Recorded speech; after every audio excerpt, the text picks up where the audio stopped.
Mori was an ugly, useless poor child who was adopted by an old man to be secretly raised in the mountains and was trained to awaken the powers of the monkey god. He grew to love the man, but on his 6th birthday, he would be abandoned once again, the same way everyone stranded him throughout his worthless life. Those memories never stopped haunting him until he realized that he crushed his alarm, so he began racing to make it outside, narrowly avoiding the fat-ass witch in his way.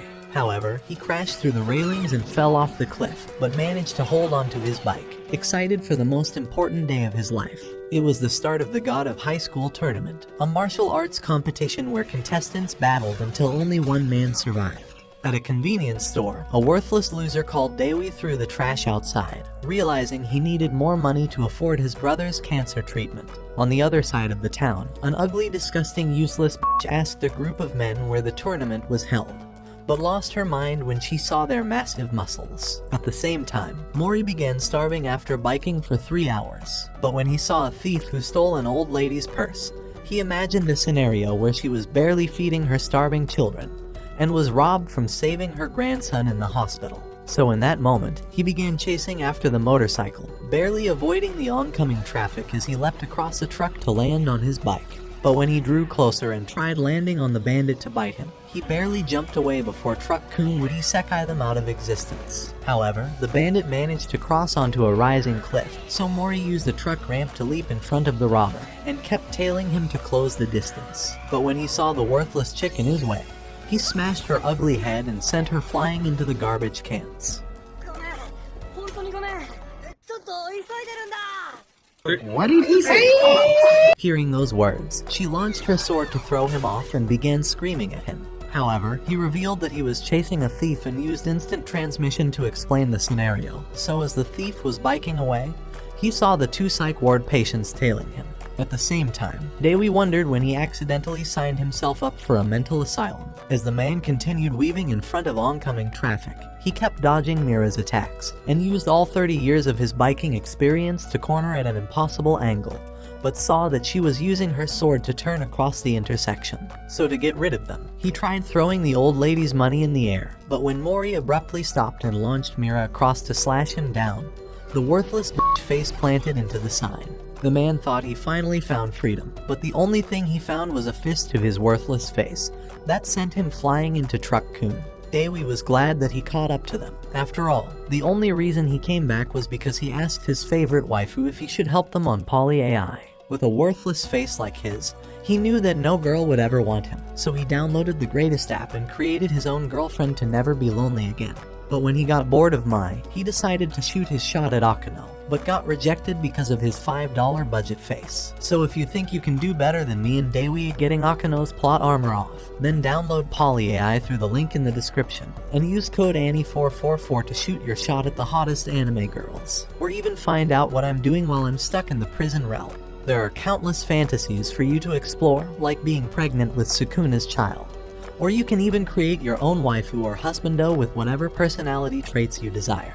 However, Dewi decided he wanted 2 girls to bully him, but after being stepped on and even rejected by his own stepsister, he realized that the only thing that would accept him was the garbage with Mira's ugly face. Damn!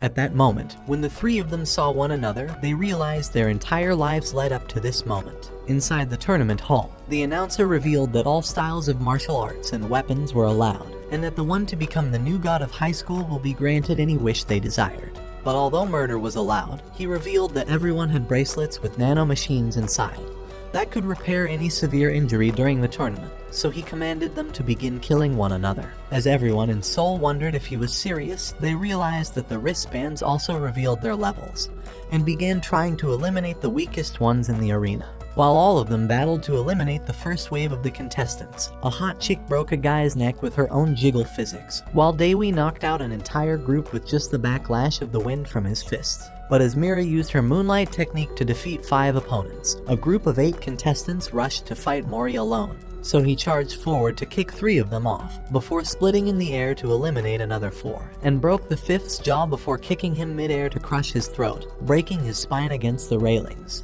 However, he thought something was off about the blonde commissioner, but at that moment, a Russian prisoner entered the match with a handicap for being late. he rushed forward to defeat 4 guys with his legs, before using one of them to knock another 2 down. As he began stomping on one of the worthless losers to snap his neck, Mira nearly slashed his head off, but Kang dodged all of her blows before stealing her sword away, saying that he had bigger wood for her to play with. However, Mira used her fist to decimate his core, before launching a roundhouse kick to blow him away. But Kang resisted her kick, asking her if she would like to go on a date with her short skirt. However, Mori pulled down his pants, but when Kang asked him if he wanted to see Tyrone's trunk in person, Mori asked him if he enjoyed his toxic masculinity. What the fuck is that? Big man saying, I don't even know what that hyper-masculinity thing is, bruv, but shout out to my LGBTQ people, bruv, you get me. But as Kang was about to kick him away, Mori tried dodging when his hand slipped, so Kang kicked him across the field, but his leg was already injured. Because in that split moment, Mori had damaged his ankle and said that he was going to release all of his power, so both of them leapt at one another. In the Pentagon, the captain of the army wondered if King Kong actually existed, while Donald Biden and Mike Harris realized that God was about to come back. However, the emergency alarm went off when Park entered the room, introducing himself as the strongest man alive. On their way back home, Mira was angry that she had to walk the same way as the brain-dead monkey, but apologized for ruining his match, because as he leapt to defeat Kang, Mira had snapped his neck and ended his life, so he wondered if she was secretly a gorilla. However, she wondered why the stoner face was also stalking her, but he revealed that this was his route home as well. As she walked away, Dewi remembered the nanotechnology that resurrected Mori and repaired his broken neck, making him realize that this technology might be able to save his brother. While they walked home that night, Mori wondered why they desired to become the god of high school, revealing that he only wanted to fight the strongest people of his time, and asked Dewi what his reason was. However, he decided to conceal the truth, saying that he only wanted money, but Mira wished her life was as simple as his. After all, she wanted to revive her family's dojo, and Mori realized that her sword has been used for years. But as she tried grabbing it back, he accidentally threw it off the bridge.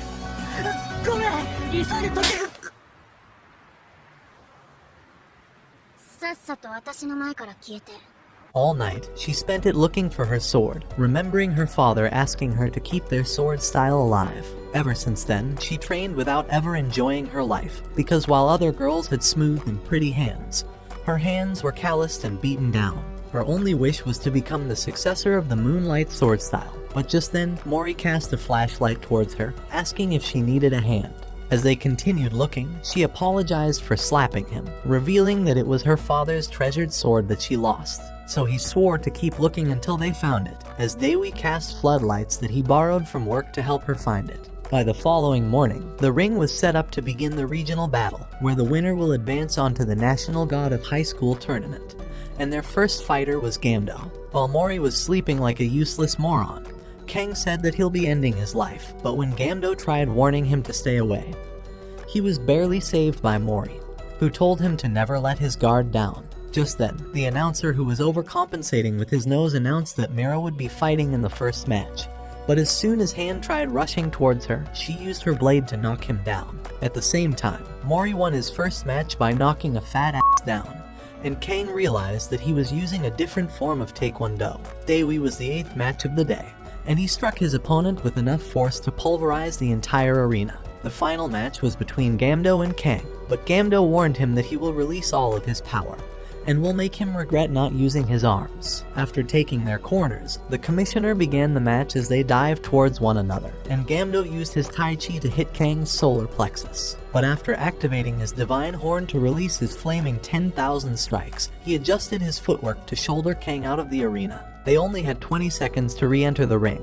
but as the commissioner counted down to the last second, Kang flashed to the sky and ate Gamdo's kick as he was smashed onto the floor, showing that he had removed one of his restraints. However, Gamdo rushed back to release a barrage of jabs, but Kang pushed him away before rushing to kick him down and pounded his body, until he spun around to grab his hair into the center of the ring, and smashed his face with his foot. All of them realized it was Northern-style Taekwondo, a martial art device for war survival using cheap tricks. But Kang was not done humiliating his opponent yet, and punched him across the ring.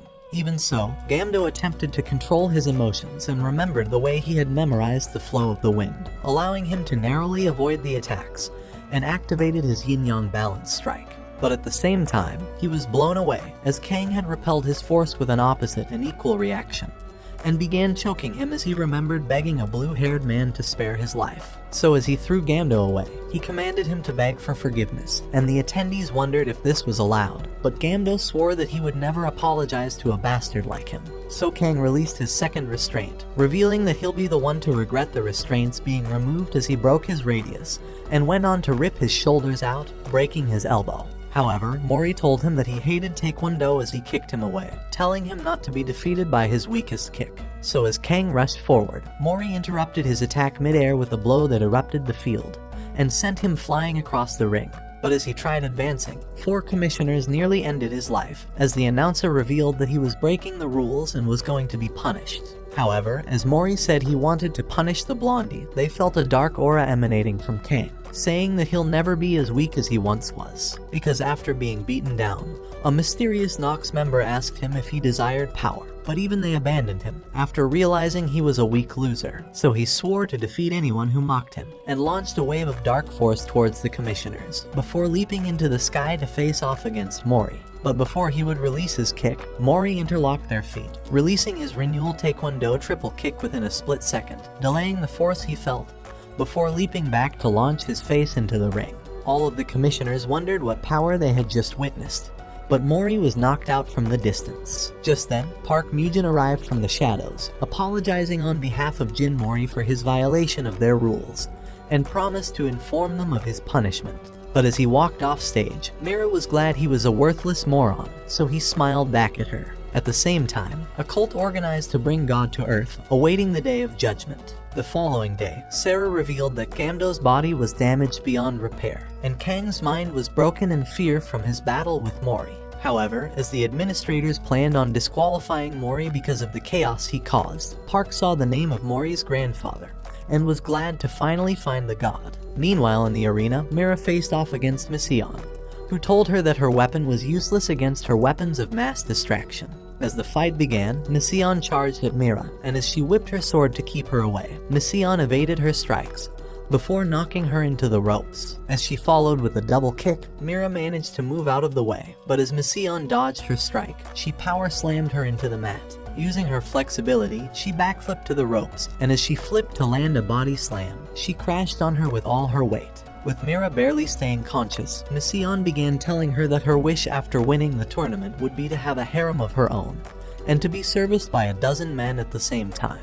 As soon as she leveraged the ropes to leap back, Mira decided to use her moonlight sword style, but Mission blocked her attack, telling her that she's used to playing with long swords. Even as Mira returned with a jab, Mission rose up on her shoulders, ready to end the fight with her special move. So as she planted her into the mat with her bloody bomb, Mira's sword spun out of the ring. Thinking the fight was over, Mission began to celebrate her victory, but Mira managed to stand, saying she was hiding her real blades the entire time. However, Mission bounced off the ropes, and as she leapt towards her, she managed to toss her aside before returning with a spinning kick.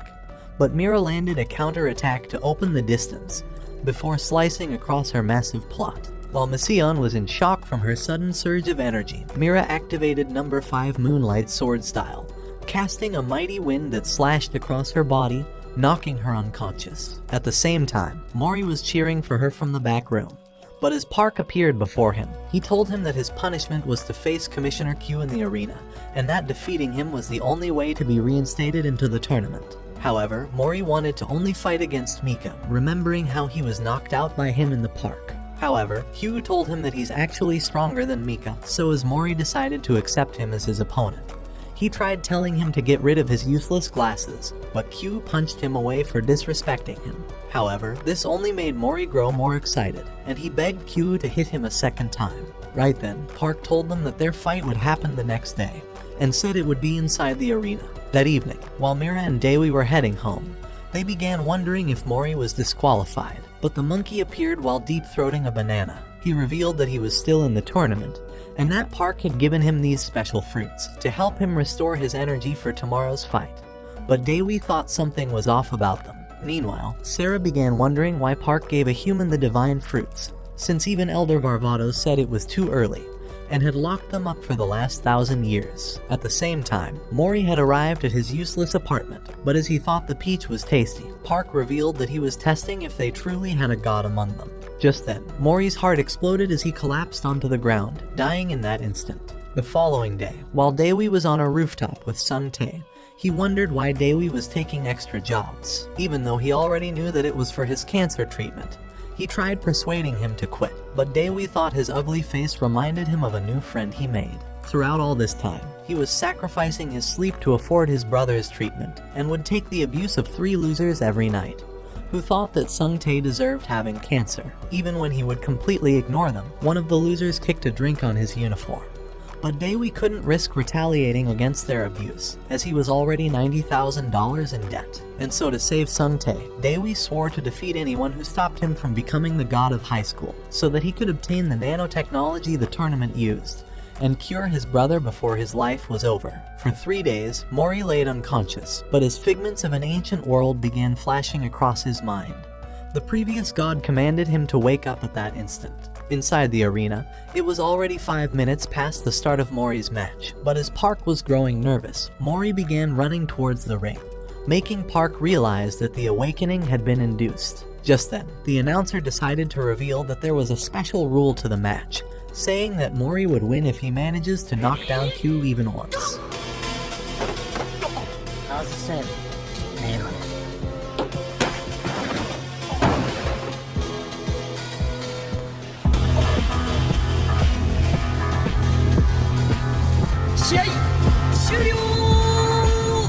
That's what I'm talking about! That's why he's the MVP! That's why he's the GOAT! The GOAT! Desperate to redeem his reputation, Q tried to attack Mori, but he kicked him into the corner. However, Q decided to show him his true power and release the Grim Reaper, as Daewoo discovered it had a GP of 2500. As Mori narrowly dodged the Grim Reaper's scythe, he began running across the ring, evading all of its attacks, and began running towards its head, but the Reaper captured him. Before it would end his life, however, it dispersed out of existence, and Mori realized that the other commissioners were restraining him. As Park appeared, he told Q that his pay would be cut for 3 months, but this wasn't the last time the poor moron would hear those words. As Park drew closer to Mori, saying he wanted a banana in his mouth, Park realized he was the tiger cub his grandfather had always talked about, and realized they could not afford to lose him. The next match would be between Daewoo and Mira in the semi-finals, but when Mira began saying that she would win, Daewoo thought her chances of winning were lower than her chances of ever finding a man with her ugly ass face.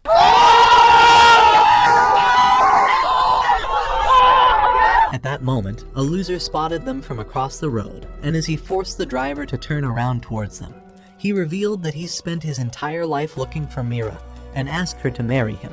However, a few days later, while Mira was preparing for the wedding, her stepsister revealed that Seong Jin was a famous businessman, who was also the owner of all sports organizations in China. But Mira didn't care about his money, because when Seong Jin confessed that he loved her moonlight sword style as much as her face, he revealed that he intended to transform it into a technique that was recognized across the world. She had spent her entire life trying to find the successor of their moonlight legacy, because even when her father was buried, his friends believed that he deserved to be killed for using his ancient sword style. So Mira was left alone with his dying wish, but her uncle appeared, promising to take on the legacy of the moonlight sword, and adopted her as his own daughter. However, he was the worst swordsman even among his own students, and all of them quit after realizing he was useless. Because of that, Mira believed she was the only one who could revive the moonlight technique, as Sol Jin paid off her adoptive father, and whispered something in his ear. At night, when Mori appeared at Mira's apartment, he asked her if she was really getting married, wondering why she was abandoning her dream of winning the tournament. However, she told him that it was none of his business, saying she was going to do anything to save her sacred technique. Hearing those words, her sister wondered if she was fine, but knew something was wrong. A few hours later, Mori asked Daewoo to help him, since he knew Mira was being forced into getting married. But Daewoo told him that they can't intervene in her life, and hung up in his face. On the day of her union, holy shit, she's f***ing hot. Her uncle remembered the way she's always lied about her feelings, and realized her face had that same empty smile. So when he arrived at the reception, he tried asking Seong Jin to call off the wedding. However, Mira arrived at that moment, saying that this has always been her dream. But while her stepsister was crying outside, Mori appeared next to her, and after she told him what Mira was planning, he realized he was right after all. But security guards blocked them from entering. When he tried saying that he was Mira's friend, the men pushed him back, saying that he could never be allowed inside without an invitation. So as he pretended to leave, he tried rushing back. But the man dragged him down and threatened to forcefully kick him out. Meanwhile inside, Mira was advancing towards the groom. But Seong Jin had already been commanded to win her over, as her holy sword was the weapon that could rule God, but he needed her hand to activate its powers. Outside the reception, Mori narrowly dodged the security's attacks, but as the man nearly knocked him unconscious, Daewoo blocked his attack at that moment. He was glad his hero made his entrance, and Daewoo evaded the security's strike before throwing him into the others, apologizing for his hand slipping. As they entered the hall, the two Giga Chads were here to f*** up the wedding, along with Mira's inside. So as Seong Jin realized that his security guards were knocked out, he summoned his sword and flew to slay both of them. However, Daewoo managed to catch his sword, allowing Mori to talk to Mira alone. But when he asked her if her sword was worth more than her happiness, she grew angry, remembering all the years of sacrifices she made. But Mori knew how hard she was working, and said that she was the only one who should wield her sword style.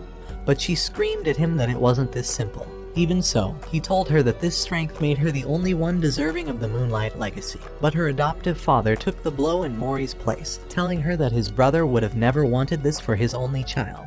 As she wondered what she should have been doing, Mori told her to do what she's always wanted, reminding her of her father who said the same words, when he told her that the secret behind his own style was to live the life she's always wished to live. So after realizing she was wrong this entire time, she built up the courage to tell Seong Jin that she couldn't continue with the wedding, and said she would protect the Moonlight Sword in her own way. Realizing it was all over for him, Seong Jin began laughing, and revealed that his real motive was to have the Moonlight Sword and its successor. And as he awakened his own summon, Daewoo realized that it was similar to Q's Grim Reaper. At that moment, the ceiling began to crumble, but Seong Jin nearly killed them. As he raised his sword, Mira stood in his way and was sliced on her abdomen, but used her Moonlight Style number 6, slashing across his body to eliminate him. When Mori and Daewoo came back, she was glad to have them as her friends. Later that day, as she tried to thank Mori and Daewoo for their help, Seong Jin began speeding across with her sword, but Mira thought that it never mattered, because it was her father's spirit that still lived within her. But that same evening in the hospital, Daewoo saw Sung Tae's heart flatlining, and screamed at him to wake up. So when the three crackheads began mocking him at his job, saying that Sung Tae will be meeting his maker soon, he bashed their worthless faces with his screen, but never regretted that moment for the rest of his life. The following day, Mori's dumbass overslept once again, but when he entered the arena, he saw Daewoo punching into Mira's injury, and even the spectators were scared at the sight of his brutality. As he knocked her to the side, he continued pummeling her with all his aggression, and kept pushing forward even when the announcer pulled him back, declaring a knockdown while his friend was dying on the floor. After the fight, Daewoo began leaving the arena, and as he noticed Mori waiting on the side, he told him to prepare for their fight in the finals. 2 years ago, Daewoo remembered the way he fought against Sung Tae, because although they never had a reason for their battles, it was those fights that made them family. But inside the stalls, he kept throwing up when he saw the blood staining his hands, and couldn't bear the sights he was forced to witness anymore. As Mori's own fight began, he easily dodged his opponent's attacks until he purposely feinted his kick, to pull a reversal onto his neck, and launch towards the ceiling before pulverizing the arena with his body. And as the announcer realized he was knocked unconscious, he declared Mori the winner. But Mori wasn't satisfied, not until he destroyed Daewoo for the way he treated Mira. That evening, while Mori was at the hospital, Mira began telling him that she was starting to recover, but Mori couldn't stop wondering about what Daewoo was going through. The nurse told him that his friend would not survive, but although he had woken up earlier and asked to speak with him, she thought he might never wake up again. On the day of the final match, Mori and Daewoo began advancing towards the ring, but Park wondered if Mori would finally awaken his full powers. So as the announcer declared the start, they rushed at each other, and Mori landed 2 kicks that sent Daewoo flying into the corner. However, Daewoo dodged his next attack before bashing him with right crosses, and Mori launched a nuclear kick that sent them wrestling on the mats. But as he pulled away, Mori ran around Daewoo while avoiding his jabs, and began dominating with his kicks, eventually knocking Daewoo all the way back. As he followed him, they began blocking each other's strikes, and even as Daewoo kneed him in the face, Mori wouldn't go down, as he managed to fight back and nearly dislocated his shoulder. But Daewoo held onto him in a leg bar and swept his foot, trying to pound his face into the floor, until Mori flipped him over. Immediately, Daewoo returned, and as he dodged Mori's kick and hit him right in the chest, Mori remembered that he hit Mira just as hard. As he leapt away, he couldn't hold his blood back, but swore to make him pay for doing that to their friend. However, Daewoo was unfazed by his words, and as Mori began running at him, Daewoo prepared to activate his secret guardian god attack. But as Mori leapt over to the other side, he circled his foot to activate his renewal taekwondo style, releasing his triple kick attack, and turned around to shoot a massive blow that sent Daewoo flying into the corner. Even so, he came and told Daewoo to get up, but Daewoo revealed that he's never considered them to be friends. Gripping his hand tight, he kneed his face at that instant, and as he activated his 4 guardian god style, he prepared his first stance, Black Tortoise. Back at the hospital, Mira was heading out after getting discharged. But after her bracelet revealed that another patient was undergoing the nanomachine treatment, she decided to follow the signal. Before long, she arrived at the ICU, and as she noticed a group of doctors, she decided to take a look. At that moment, she discovered that a patient was dead, and as she noticed Daewoo in his portrait, she realized they must have been friends. Inside the arena, as Daewoo delivered his Black Tortoise attack, he activated his second stance, releasing his Vermilion Bird. Because before the fight began, Park promised to treat his friend early using nanomachines if he won the national tournament, but he thought it would be too late by then, so as he activated his White Tiger stance, he began hammering Mori with continued blows, remembering Park asking him to secure an overwhelming victory in the finals if he wanted his friend to survive. The pain behind every punch was the same pain he suffered watching his childhood friend dying before his eyes. So he activated his last stance, and as Mori rushed back at him, he unleashed Azure Dragon, but the backlash of the wind from Mori's kick created a massive explosion. However, Daewoo had managed to strike a direct hit, and as Mori's insides exploded, he landed hard on the mat. But as the announcer began to count down from 10, Park appeared behind Daewoo, revealing that his friend had taken his last breath. However, Mori managed to stand in the last second, but Daewoo had already lost his reason for fighting. A few years ago, when he tried single-handedly beating up an entire gang that ambushed him, he had lost all of his energy. But Sung Tae came to his rescue, saying that he was here to help him save his friend. That night, they managed to repel the men together, but although Sung Tae thought his buddies wouldn't believe the story, Daewoo revealed they weren't his friends, since they abandoned him as soon as they were ambushed. The memory haunted his mind as he barely recovered from those words, but as Mori grew angry, he rushed at him with 6 kicks. But Daewoo could no longer keep track of his speed, and was barely trying to survive. And as Mori swept his feet, he activated his renewal taekwondo second style, and raised his leg to deliver a roundhouse attack. All the while, Daewoo could only think about his friend, but managed to dodge Mori's kick. But at the same time, the spectators already noticed that Daewoo wasn't fighting back. But Mori continued bashing him from side to side to make him suffer Mira's pain, before punching hard into his ribs. And at that moment, Daewoo remembered their times together, and Sung Tae's words telling him to have some faith in his friends. But just as Mori was about to end him, Mira screamed at him from a megaphone, causing Mori to cease his attack. As she told Daewoo that his attacks were 200 times stronger during their fight, she revealed that Sung Tae left him a letter. As Daewoo read through it, the courage returned back into his soul, and allowed him to get back into their match. Seeing his determination, Park wondered if a second god would awaken among them. So as Mori noticed he was prepared again, they charged at each other, battling back and forth in a haze of darkness and shadow. But there was no longer malice among them, only the pure friendship they have shown since they met one another. And their attacks were lifting one another rather than trying to harm the person before their eyes. But as Mori activated his triple kick, Daewoo activated his Black Tortoise, allowing him to block Mori's legs until he released his Azure Dragon. However, Mori smiled, realizing that Daewoo was the best, and finally understood the essence of his martial arts. So he awakened his own original style, activating the Blue Dragon Kick to blast him into the ground, and erupted the arena, making Park realize that both of them were tiger cubs. However, Daewoo had exhausted all his energy, and as he passed out at that moment, the announcer declared Mori the winner of the God of High School Preliminaries. できることは全部やったからな。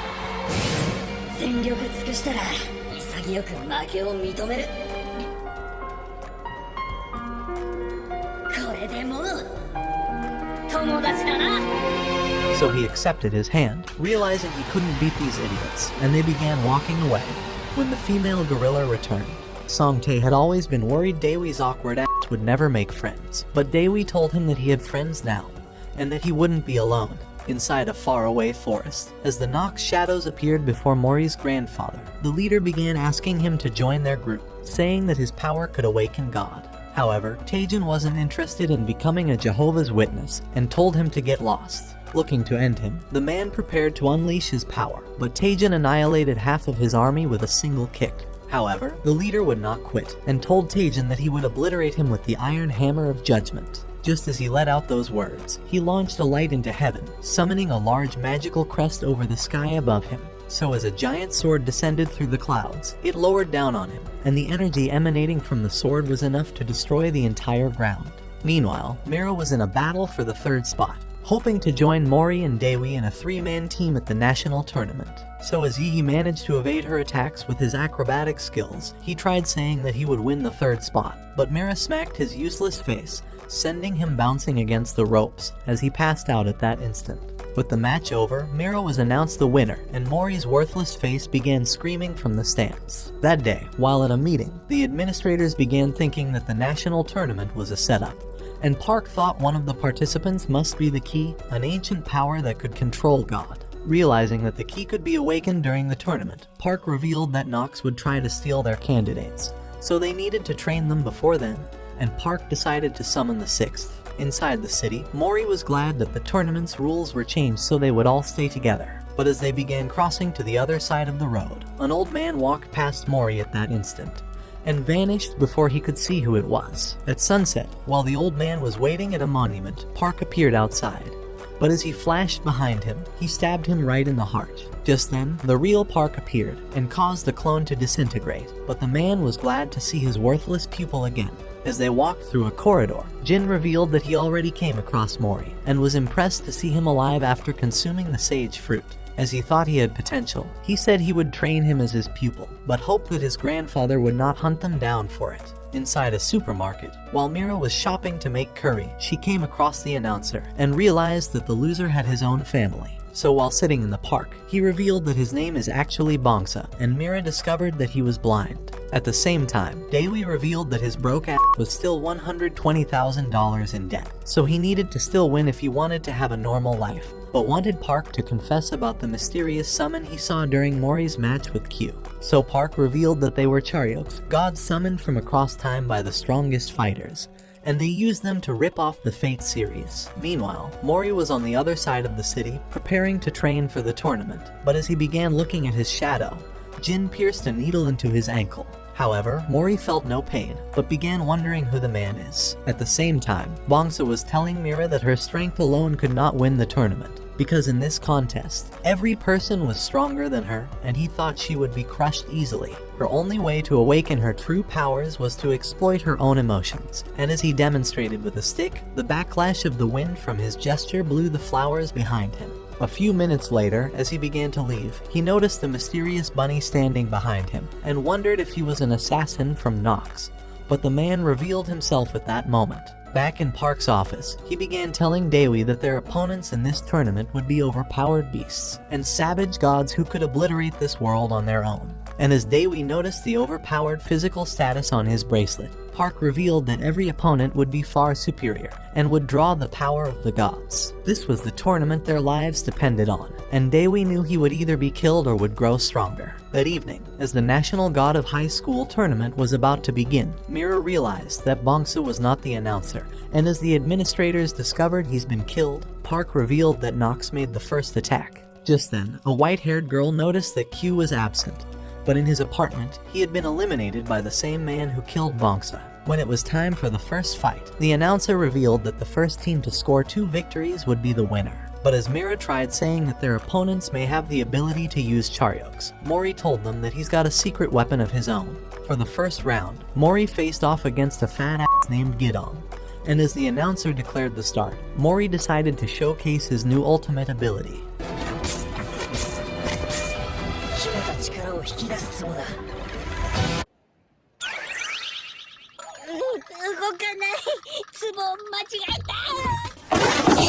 た。 As Gidong realized the opportunity, he fell on top of him and began bashing his worthless body until he was declared the winner. When it was time for the second round, Mira realized they would be kicked out of the tournament if they lost this match, so she told Daewoo to win. As Daewoo faced off with a high schooler who was 38 years old, the announcer revealed that Kwang was the oldest man in the tournament. Meanwhile, in Q's apartment, as the moron was laughing for defeating the strongest commissioner, his arm was sliced off at that instant, and the Grim Reaper appeared before his eyes. So as Q removed his bracelet, he told him that his disgusting voice had woken him up from the dead, and asked him to shut his worthless mouth. At that moment, the blade disintegrated from his body, and as Q revealed that he's come to kill him, the stats on the bracelet increased into the red zone. At the same time, Daewoo was in a battle with Kwang, but as he landed a solid kick, Kwang began to spin him in a rice bag toss, hurling him high towards the ceiling before bashing him into the ropes. Afraid he would recover, Kwang began charging towards the smoke, but as Daewoo appeared before his eyes, he hit him with a black tortoise, and without hesitating, he unleashed Vermilion Bird as he began to hammer his face with continued punches, but his teammates thought he wouldn't lose. Just then, Daewoo realized he was still on his feet, but as he rushed at him, Kwang smacked him with an invisible hammer, sending him into the corner. So having gained the advantage, Kwang began saying that his only desire was to help people who wished to go to school, and wanted to make his dreams a reality by winning this tournament. Summoning Thor's hammer at that instant, Daewoo decided to reveal that his own desire was to defeat the strongest opponent, and said he must beat him to grow stronger.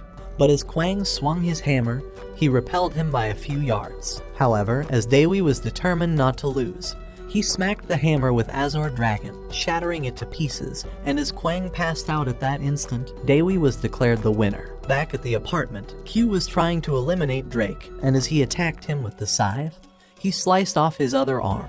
With a slash, he marked the walls, but as Drake thought he could never be killed, his arms began to regenerate, and he revealed that this was his Charyok. For as long as he has this ability, he was unkillable, but Q was only getting started.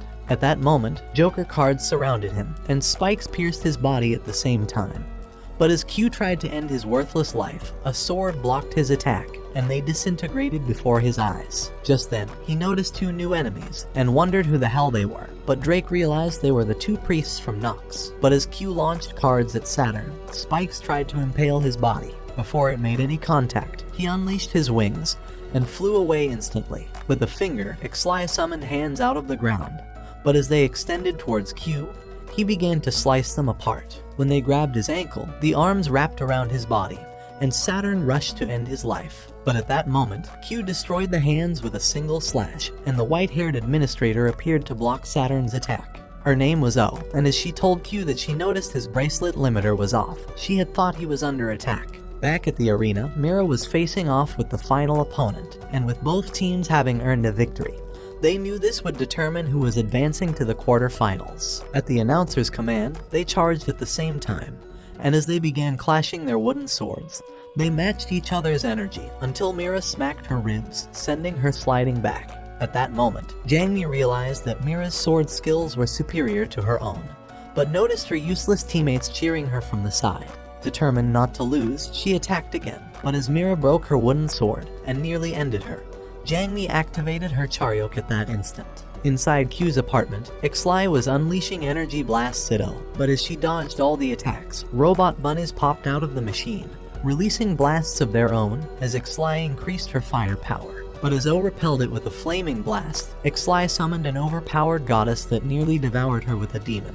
But the window shattered instantly as a huge monster burst inside, eating the demon in a single bite. As the sight made Ixli angry, she began screaming more swear words than a Modern Warfare 2 lobby, but O summoned a flaming spear. At the same time, Q and Saturn continued fighting back and forth, but as Q launched ice stakes, he used his wings as a shield, but the Grim Reaper stabbed him from behind at that instant. Back at the arena, Jangmi had gained the advantage with her Charyok, and as she nearly burned Mira, the girl remembered Bonx's words. So as she managed to parry the energy, she ran towards Jangmi. Immediately, she prepared to unleash her Moonlight Sword technique, and as she hit her with a Wind Willow, shattering her energy sword, Jangmi passed out on the mat. At the same time, O continued parrying Ixli's attacks, and as she unleashed another massive energy blast, The monster repelled it, so as O leaped towards her, Q took charge of his own fight and began dominating his opponent, eventually slicing his wings off. Looking to avenge Bonks' death, he summoned the energy of his Grim Reaper, and O slashed Ixli at the same time.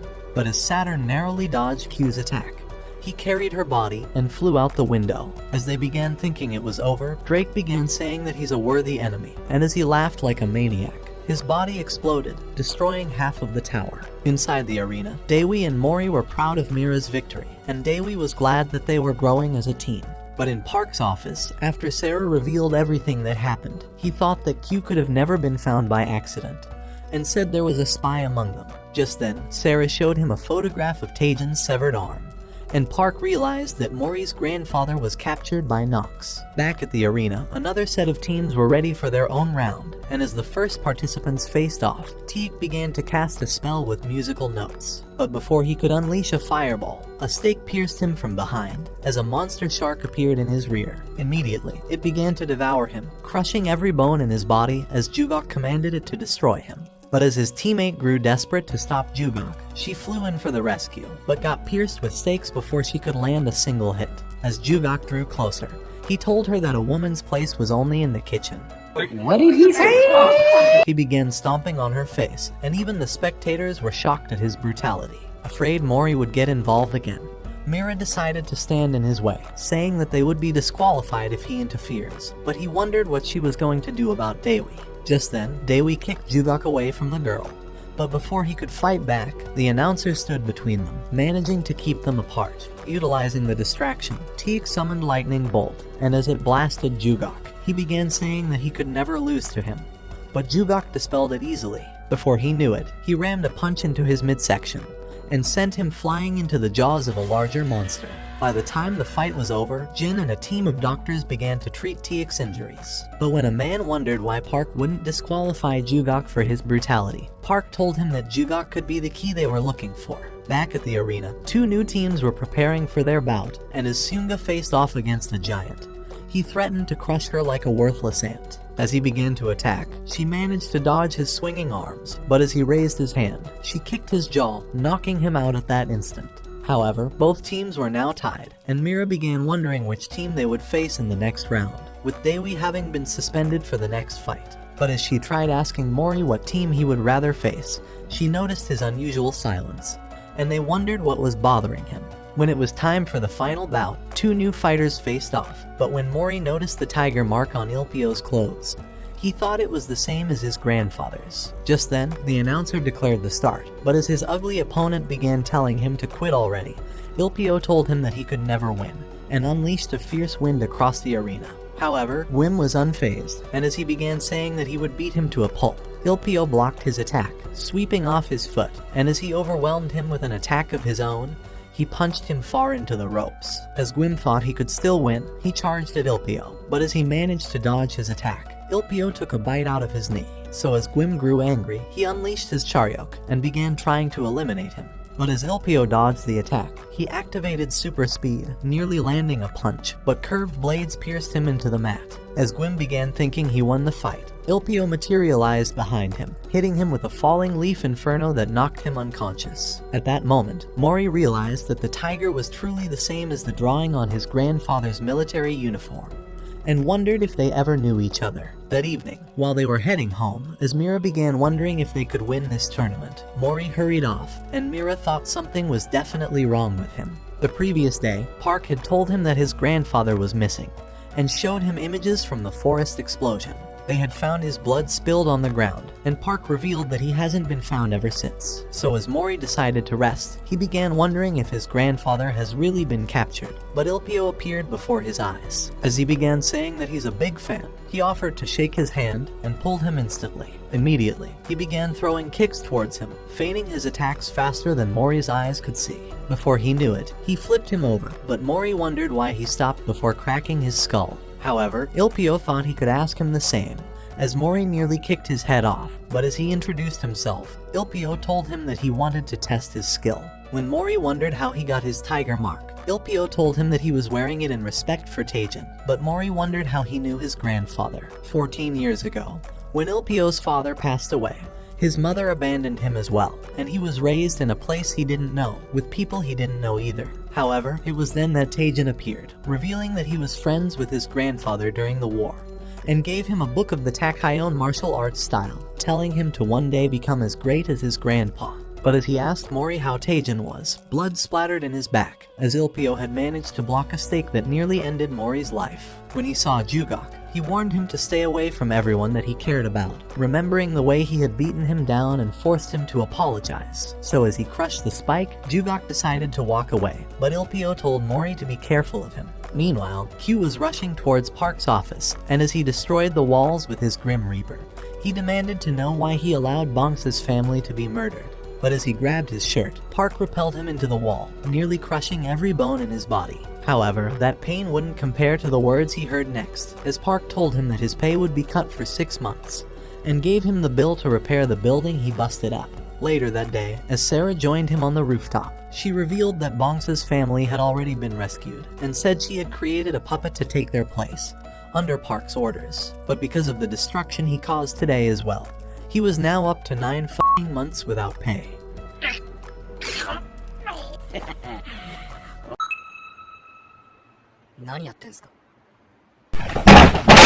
However, after serving him lunch and saying he wishes to learn how to use charyoks, he asked Q to train him, offering to cook him free meals in return. A few days later, while Mori was staring at the portrait of his grandfather, he remembered the day he forced him to go to school. It was his 6th birthday, and Taejin told him that he needed to make friends, because there was nothing better than them in this world. But when Mori said he didn't need anyone else, his grandpa said that he would give him any gift he wanted. But Mori only wanted one thing, as they took their last photo together, and he told his grandpa that he turned 17 today. Just then, Mira and Dewi rushed into his disgusting apartment, wishing him a happy birthday. So as they sat on his rooftop, Mira revealed that their bracelet said it was his birthday, so they spent it eating the meals they made for him, and playing with one another, remembering his grandfather's words telling him that there was nothing better than having friends. He finally understood what having people who cared about him meant. The next morning, Mori noticed a letter outside his apartment, and discovered that it had the location of Taejin's body. Immediately, he began riding away from the city, but vowed to return before the next round of the tournament. However, that day, as the battle was about to start, Mira and Dewi began to search for him. But as they realized he wasn't close, Sarah appeared at that moment. She told them that their fight would soon begin, and suggested they head to the arena before they lost by default. Mori's disappearance was none of her business, and she said that their best chance for qualifying was to hope for his return.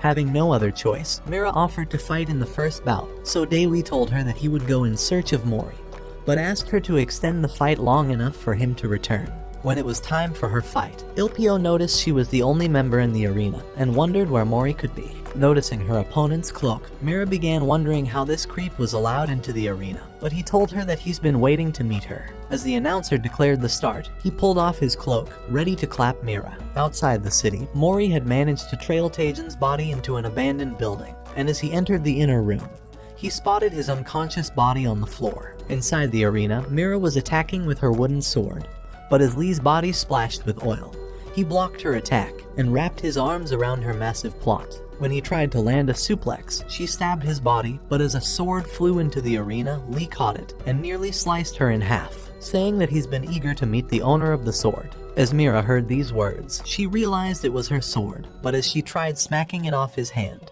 her weapon broke in half. Before her eyes, Lee revealed the true nature of the sword, saying that she never figured out its power. Meanwhile, Dewi was still searching for Mori, but as he entered the restroom, he found Kwang's unconscious body. At that moment, a hot, disgusting girl appeared behind him and said he looks delicious. Back in the arena, as he flashed behind her, he began whipping the sword across her body, but she managed to dodge every single slash. As she slipped back, creating separation between them, she unleashed her number 5 style, and as she launched herself towards him, she released Wind Willow, before nailing him with a kick. Without hesitating, she blasted him with her first stance, retrieving the sword at that moment. Just then, it disintegrated, and as it reappeared in Lee's hand, he told her that the sword no longer recognizes her as its owner. Inside the abandoned building, Mori was trying to wake up his grandfather, but as Taejin's head began to turn towards the back, He revealed that he had led him into this trap and blew up at that instant, destroying the entire warehouse. As a man appeared in the ruin, he spotted Mori on the floor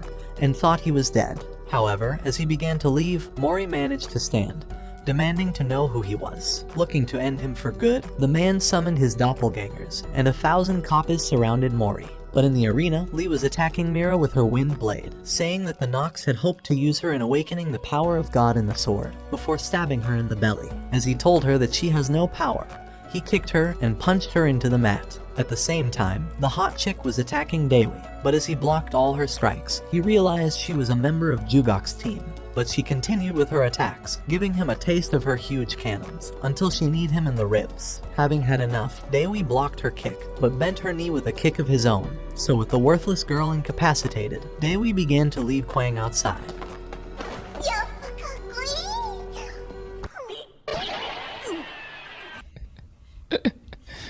Sensational. She split her legs open for him, but as Jugok appeared before them, he wondered why Dewi was always getting into his business, but decided to leave with the rest of his team.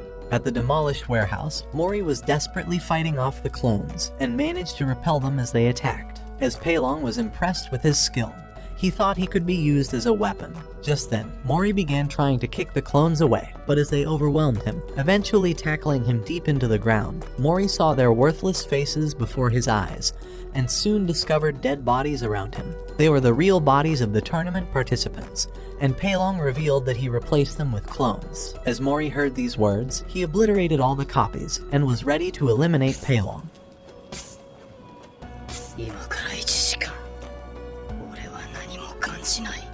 Meanwhile, Lee had beaten Mira to a pulp, and as he began to smack her face, calling her useless, he punched her in the belly. But as he began telling her to surrender, she told him that she would not. But when he began saying that Mori was never returning, she blasted him away and began to attack him, saying that Mori would definitely return.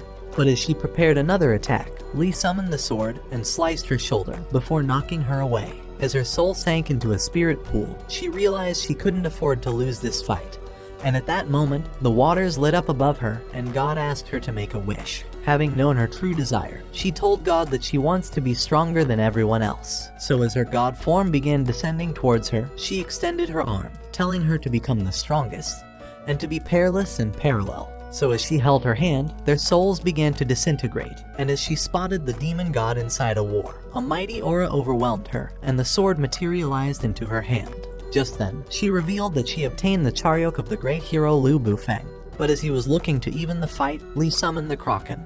But as it extended its tentacles, Mira began to slice them, maneuvering her way through. And as she leaped around, effortlessly dodging all the attacks, she sliced him with her final moonlight stance, as the ring burst with a huge smoke. By the time it settled, Lee was already knocked unconscious, and Mira was declared the winner. But right before passing out, Mori managed to catch her, and she was glad to see him again. When it was time for his own bout, his opponent entered the ring, but Dewi had already carried Mira outside, and they noticed that Mori was angry. As the fight began, Hanseong began demanding to know where Peilong was, and launched purple stakes towards him, but Mori dodged them easily. And as he appeared before Hanseong, he thought he could end him right here, but Mori blocked with a kick, and attacked him with counter strikes the same way he bashed Peilong around. As he continued the onslaught, battering him with repeated kicks, he replicated the same punishment he already dished out to Peilong. So as he unleashed his dragon kick, it weakened Hanseong's body, but as he tried to attack, Mori raised his leg to release the twin blue dragon. And as they devoured him, Park realized that Mori was just like his grandfather. After the fight, he revealed the truth to Park, but he told them that the tournament could not be cancelled, and said they must proceed to the next round. So the following day, as it was time for the semi-finals, Mira noticed a patch on Dewi's face, and wondered if he rammed his face on a pole. But he told her that it was from his secret training. As the fight began, Dewi and Sunga rushed at each other, and began trading kicks and blows. But as Sunga smacked his ear nerves, his entire body recoiled from the attack. Before he could recover, she continued her attacks, and landed on him with a nasty elbow. But immediately, he flipped her over, and as she tried regaining her balance, he appeared before her eyes, ready to punch her into nirvana. In the last moment, he completely missed his target, and Seungda realized that her first strike had thrown his ear canals out of whack, knocking him off balance. So as she raised her leg to end him, she descended with a cranium fracture, shattering the ground from the impact of her strike. But at that moment, Dewi remembered Park's words. He had told him that the Nox's true intentions were to obliterate everything that was a threat to the existence of their god, and to even kill Charyok users. So as Dewi realized he couldn't afford to lose, he awakened his Charyok at that moment, and summoned Bubbles to lift her weight. Immediately, he punched her midsection, and kicked her all the way back. However, Seungda would not surrender, and began running at him, saying she would continue fighting until the very end. But as she flew with a kick, Dewi met her with a blow that knocked her away, making her lose consciousness. So with Dewi having won his own fight, he told Mori to also win. And at the same time, Ilpio's useless stepsister arrived, but knowing he was only fighting to restore her legs after she got stuck in a washing machine, she begged him to fight for his own sake. So as Ilpio thought it was the exact words he needed to hear, he began walking towards the ring. Meanwhile, the Nox leader had already infiltrated Park's secret base, but as Park arrived inside, he told him that he intends to give him all the chaos he's seeking. At the same time, 10,000 Nox members were gathering around the arena, so Mandiok opened a massive intergalactic portal in their midst that rose high into the heavens. A large magical crest appeared in the sky, and the Sword of God began descending into the city. But inside the arena, as the fight between Mori and Ilpio began, Mori rushed at him with his direct attacks.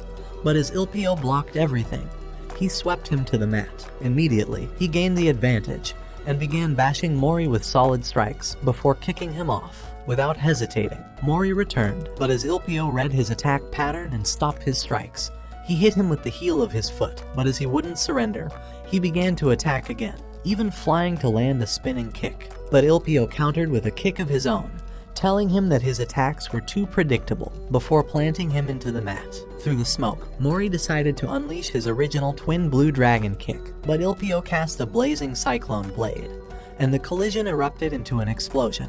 However, the power from both techniques made Mori weaker, and Ilpio revealed that his constant tensing and his stiff attacks was draining his energy, and was his third weakness. Outside, Park cast a solid barrier to hold off the sword, but the weight of it completely overwhelmed him.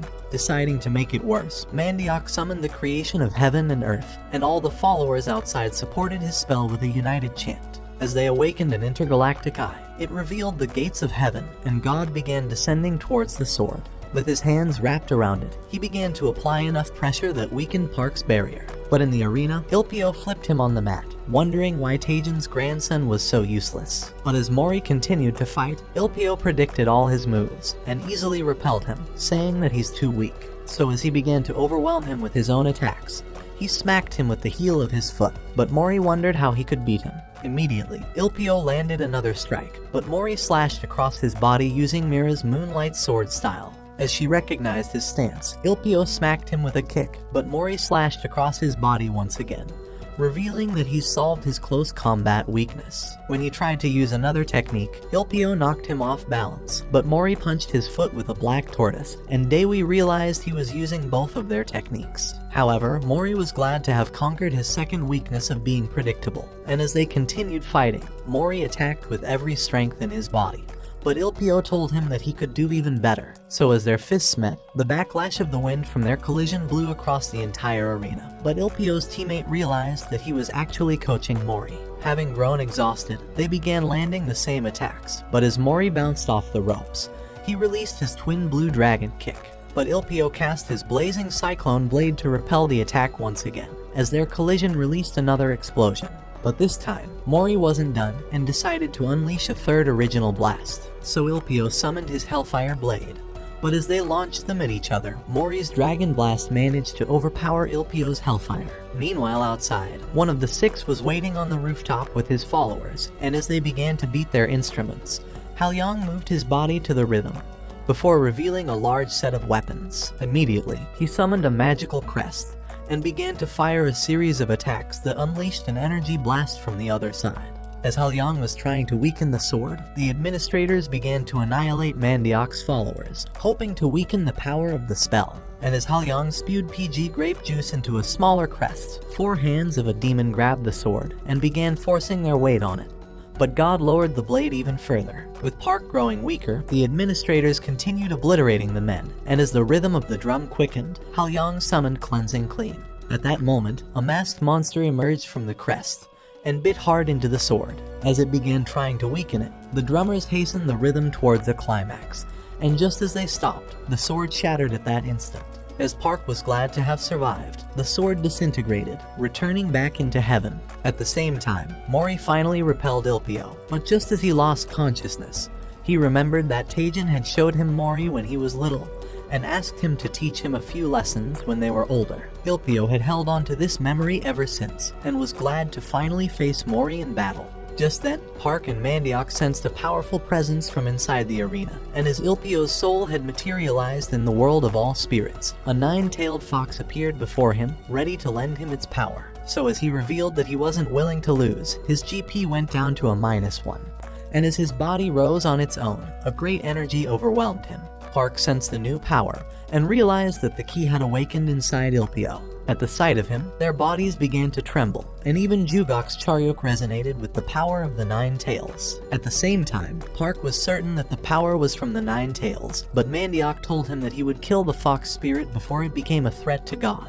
Back in the arena, Ilpio was ready to resume the fight, and as Mori thought he could figure out his abilities and defeat him, he began to advance towards him. Just as he began to land blows, he realized he wasn't making any direct hits, but Ilpio used a Transience of Life spell, and as he teleported from him, he sent him flying with a knee. Immediately, he began swinging kicks towards him, and the backlash of the wind from each kick continued bashing Mori's face, until he fell in exhaustion. However, Mori wouldn't quit, and as he charged again, he teleported away from Ilpio's attack, using his own Transience of Life spell. But as he unleashed Dragon Tempest, Ilpio ran through it and landed a blow in his midsection, making him fall to his knees. It was at that moment he realized that Ilpio had really grown stronger, but as Ilpio began to grow sick from the weight of the Nine Tails' powers, Mori realized he was in pain, but flames rose from his body. So as Mori charged again, Ilpio summoned fire beasts, but he destroyed them easily. Without hesitating, he resumed his attacks, but as Ilpio dodged everything, they continued their relentless fights, with neither of them willing to back down. So as he grew angry, he began landing a flurry of attacks, completely dominating the fight. But just as Mori realized that he has the same weaknesses, Ilpio hit him with a flaming punch that repelled him towards the ropes. Mori had realized that Ilpio was fighting with his own mind and body, and he thought they were both the same. So as he decided to lighten his body, they rushed at each other, striking blows that erupted into an inferno. And inside the fires, Ilpio summoned a pack of fire beasts, ready to end Mori's life. But at that moment, 5,000-year-old memories flashed across his mind. But just before it devoured him, a new power awakened inside his body, and as the flames expanded into a giant orb, the light of heaven obliterated the fires. As the light shined brightly across the entire arena, the massive energy awakened Teak from his unconscious state, as a golden light stretched towards the heavens like a cross. Just then, the roof vanished from the arena, and as a spiral light descended from heaven, Ilpio began wondering what spirit was taking over Mori's body. But at that moment, Mori was ready to crush him, so as Ilpio summoned the night parade of 100 demons, Mori readied his invisible spear. So as Ilpio released his fire beasts, Mori cast a tornado that quenched all the fires, before drawing Ilpio up into heaven. And just as he emerged from the clouds, God's hand smacked him down into the ring, putting the fox spirit back to sleep as the cover returned over the arena. As the announcer realized that Ilpio was unconscious, he declared Mori as the winner, and everyone was excited at the intensity of the fight. But as Dewi wondered if he summoned a Charyok, Mori realized he had no clue what it was. At the same time, Park sensed that the Nine Tails was defeated, but as Mandiok realized it would disturb his plans, he hurled Sarah towards the wall. Luckily, Park managed to catch her as his back suffered the impact, but Mandiok had already escaped with the distraction. Outside, Halyang and his followers were celebrating their victory, but Park thought that Mandiok was preparing a new plan. That night, after Ilpio was treated, Mori visited him at the hospital, and as he revealed that his grandfather has been missing, he said his only hope for finding him was to win the tournament. Meanwhile, Teak had escaped from his room, and was still disappointed at his loss to Jugok, but had managed to gain powers from the Nine Tails Fox. So as he came across Jugok, he casted a spell that blasted him with lightning. But when he began thinking he could end him, spikes pierced into his body. As this made him angrier, he unleashed a powerful lightning towards him. But Jugok began to dodge them, rushing closer towards him, and Tiek's hot maid appeared at that moment. Thinking he found the perfect tool, Jugok pierced her hands instantly, and as he pulled her into Tiek's body, he casted his spike to pierce her even deeper. So as Tiek watched her life ending, he begged her to give him her power. At the same time, Ilpio's teammates were wondering why Mori had left already, but as the roof exploded, they wondered who was attacking the hospital. Just then, they spotted Jugok in the smoke, but as a demon appeared, it absorbed 3 men into its body.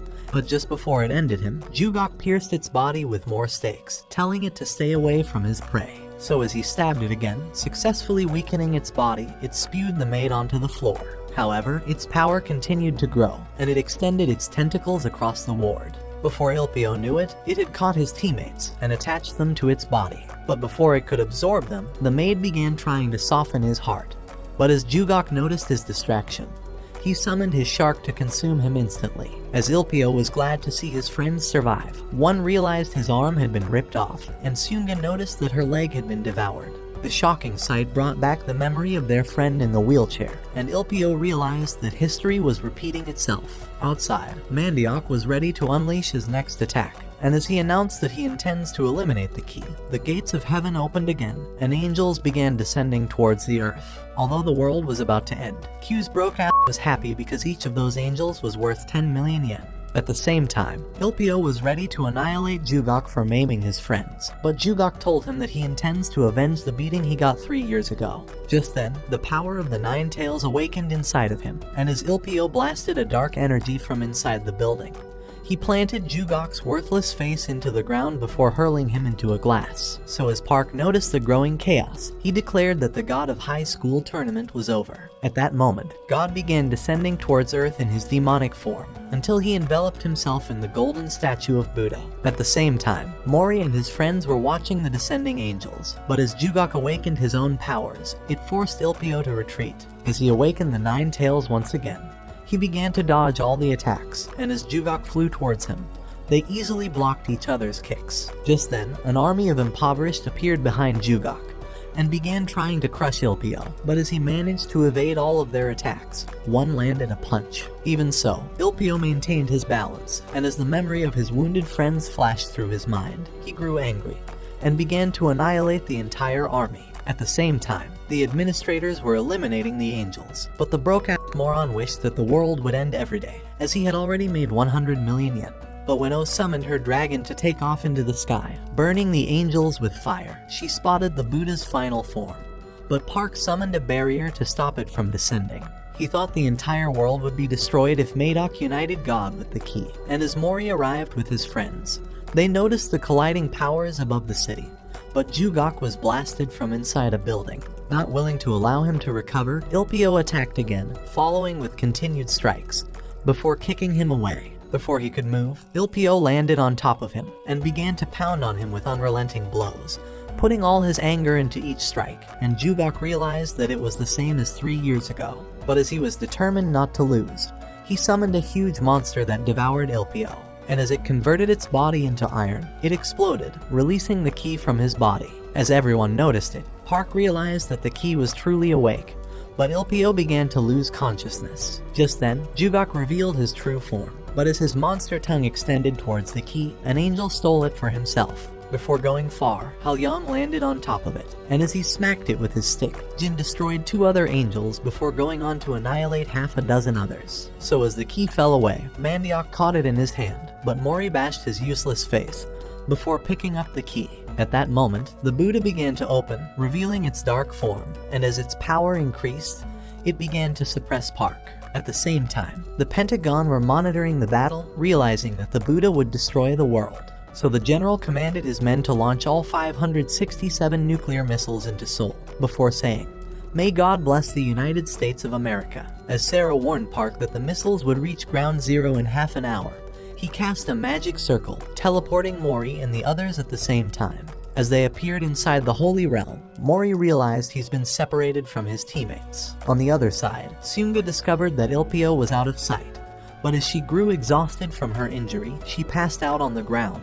Deciding to help them, Dewi sealed them in a water bubble, and as he revealed that it was imbued with healing powers, Mira thought his charyok was impressive. At the same time, Mori was activating Ilpio's pressure points, hoping to stop his bleeding. So when he was done, Sunjio began telling him that Ilpio has always considered Jugok a powerful opponent, but had tried to train him during their fight so that he could defeat the menace. As Ilpio woke up, wondering where the key was, Mori showed it to him, so he told him to protect it. He had no clue how it got inside his body, but said that he could sense its immense power, and told Mori to keep it away from Jugok. Just then, they noticed an explosion on the other side, and thought an enemy was close. Meanwhile, the city had been barricaded, as the people were being contained from escaping the arrival of the missiles. However, O was still slaying all the angels, but as they began biting on the dragon to weaken its body, it collapsed onto the ground. But O managed to escape. Inside the Holy Realm, Jugok had managed to find Dewi and Mira and began demanding for the key. As he summoned his army of the impoverished, they activated their charyok and were prepared for his attack. But by the time Mori made it over to them, he discovered they had been wounded. Just then, he noticed Jugok waiting for him, and he began demanding for the key. As the sight of his wounded friends made him angry, Mori wondered why Jugok was bent on continuing to harm others, but he told him that he was the only winner in this world, and that every loser deserved to die. Back in the city, all the people were running for their lives as the missiles continued getting closer. But at the same time, Mandiok was ready to obliterate Park, realizing he was occupied holding up the barrier. But before he could end him, Halyang appeared for support, and Jin knocked him away. Immediately, Halyang cast his own magical crest, but the power of the Buddha continued to suppress both of them. And just as Park had exhausted all his strength, their barriers shattered at that instant, and Mandiok thought the world would finally be destroyed. But at that moment, a man casted a spell that teleported every single person out of the city. Meanwhile, in the Holy Realm, Mori and Jugok had begun their battle, but Jugok completely dominated the fight, nearly piercing Mori with a dozen stakes. And as he materialized behind him, demanding for the key, he hurled him towards the ground and continued bashing him around. Desperate to get some space, Mori unleashed a blue dragon kick, but Jugok summoned a monster to disperse it. At the same time, Park realized that everyone had been teleported to an abandoned island, but they spotted the missiles descending towards the city. Inside the city, the man appeared before Mandiok, revealing himself as Jason, the strongest of the six. And as he began to cast the spell, the missiles shredded into pieces as a giant statue crashed into the Buddha's barrier. Immediately, Jason summoned Stardust, and as a giant meteor appeared, it began applying enough pressure on the statue, pushing it until it shattered the barrier and all of Mandiok's hopes. As it collided with the Buddha, it erupted into a massive explosion, obliterating all the angels, as the force of all 567 nuclear explosions were released at once. At the same time, Jugok was still kicking Mori's ass, but as the Buddha crashed on the island, Mori began wondering what could have destroyed it. But Jason passed out from exhaustion. While Mori was distracted, a thick cord restrained him instantly, and Jugok's monsters surrounded Mira and Dewi. So as Jugok retrieved the key, he put it inside his belly, hoping to awaken as God himself. Just then, he began to scream in pain, and as he turned into an ugly baby, 2 wings spread out of his back. But as he grew back into a man, with a golden wheel shielding his back, horns emerged from his body, and he revealed that he's ready to annihilate the entire world. At that moment, ancient memories began flashing across Mori's mind, and as Mira tried suggesting they withdraw, Jugok appeared before her eyes and hurled her into Dewi, sending them stumbling back. Immediately, he unleashed an energy blast, but as Mira managed to dodge it, she began trying to slash him with her sword, even activating her final stance. But he stopped her attack with a single finger, and as he tossed her aside, he dodged Dewi's attack before blasting him away. When Mori tried to utilize his distraction, he froze him midair, telling him that he couldn't escape God's judgment. But as Mori was determined to make him suffer for causing his friends pain, he managed to break his hold. With nothing more to lose, he decided to activate Jin's special acupuncture, which would draw infinite power into his body, but would weaken him once it was over. So as he charged blindly, looking to eliminate Jugok first, he began trying to land a hit. But Jugok punched his face, and continued knocking him around before Mori managed to pound him into the sand. To utilize this advantage, Mira and Dewi began to attack at the same time, and Mori released a twin blue dragon kick, blasting him into the ground. As they were wondering if he's been defeated, energy blasts launched out of the smoke, but as they noticed Jugok before them, he summoned a red spear, saying he intended to give them a painful death. But as he hurled it towards Mori, Dewi used his body as a shield, telling them to escape.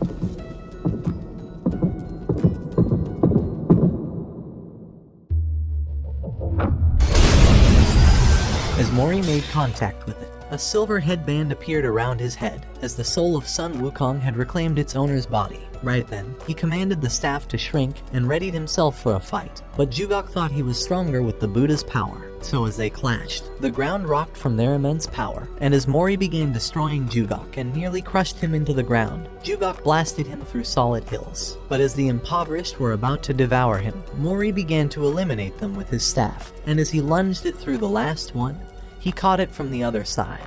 Without any hesitations, he resumed his attacks, trying to end Jugok at that moment. But as he took off into the clouds, Mori followed him, landing double kicks before getting punched back down. Immediately, he retrieved the staff.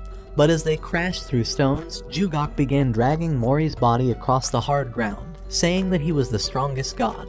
But at that moment, Mori commanded his rod to grow, blasting him far into the sky. And as he followed immediately, he punched his face for stabbing Dewi, and continued bashing him for attacking Mira. Before he could even recover, Mori pounded him into the ground for attacking Ilpio's teammates, before delivering a fatal blow that destroyed the ground around them. With Jugok having grown exhausted, the memory of Ilpio's beatdown began flashing through his mind, and he thought he could not afford to be defeated again. However, Mori already had enough, and was ready to end his worthless life, so he summoned a mighty storm, and began blasting him with lightning. As the administrators noticed his immense power, Park realized it wasn't a power borrowed from a summoned chariot god, but that Mori had incarnated as a god himself. By the time Mori was done, Jugok had grown completely useless, and passed out on the ground, but as Mandiok's followers appeared, they teleported instantly. Right then, Mira and Dewi decided to check if Mori was in control of his body. But when the moron said he wanted a banana, they realized he was a monkey after all. When he began trying to remember what happened, the headband pressed harder into his skull, forcing him to scream from the pain. Just then, Jugok began demanding for his power, and as the souls of the demons began forcing their way out of his body, they turned into a disgusting monster. Immediately, large hands emerged from the ground and began trying to crush them, but as they repelled the attacks, Mori began calling for his staff. But with nothing appearing, an extended arm tackled him to the ground, but Mira managed to free him at that instant. With Mori having grown weak, Ilpio appeared at that moment, telling him to rely on his friends. And as they began attacking the monster, successfully repelling its extended arms, Mori unleashed a twin blue dragon kick, and Mira summoned Lu Bufeng to land fatal strikes. Immediately, Ilpio unleashed his fire beasts to consume the monster, and as Mori used his leg as a springboard, he launched an Imperial Divine Dragon Fang. But as the demon managed to stop the dragon, its entire body began turning to stone. And as the hands broke into pieces, Mori unleashed 2 more dragons that destroyed the entire beast instantly. In Jugok's final moments, he remembered his mother who abandoned him when he was younger, but the demons were already starting to devour his body. Feeling sorry for his worthless life, Ilpio tried to save him, but Jugok was disgusted that a worthless loser touched his body, as he disintegrated before his eyes. However, the fragments of his soul returned to Ilpio, and Mira thought it was the only particle left of the key. Just then, a lady appeared before them, but the boys only noticed the large missiles she was carrying, and she told them that the girl had woken her 2 weeks earlier than usual. She began telling them that they were in the realm of all gods, and revealed that they have fulfilled the purpose of the tournament. Introducing herself as Kim, she said she was the progenitor of the human race, and was also one of the 6. Additionally, she was lord of the tournament, and said it was her duty to grant the winner's wish. Realizing his opportunity, Mori tried asking her to summon his grandfather, but as he remembered that his friends were still injured, he asked her to restore their body instead. Deciding to grant his wish, Kim unleashed a massive energy around them, and as the light settled, Ilpio's teammates realized that their limbs were regenerated. However, Kim had shrunk from exhausting her powers, but revealed that Taejin was still alive. She said she could sense his power 1,000 miles away, but Mori was glad to discover that he's still alive, and passed out at that instant. Just then, Kim noticed Ilpio's useless face, and told him that he's the guardian of the key. She said the fragments of the key have been scattered across the world, and that it was his duty to gather every single one of them. With Ilpio growing confused, he began wondering what the key really was, so she told him that it was the power to break any taboo, and said it could even kill gods. 3 months later, after Mori finally woke up from his coma, he realized that his friends had brought him back,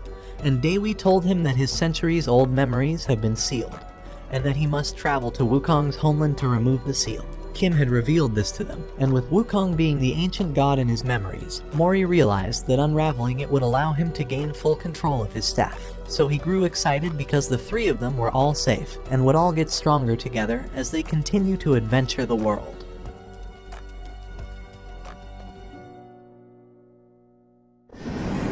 Mori, お前は強い。必ず勝てる。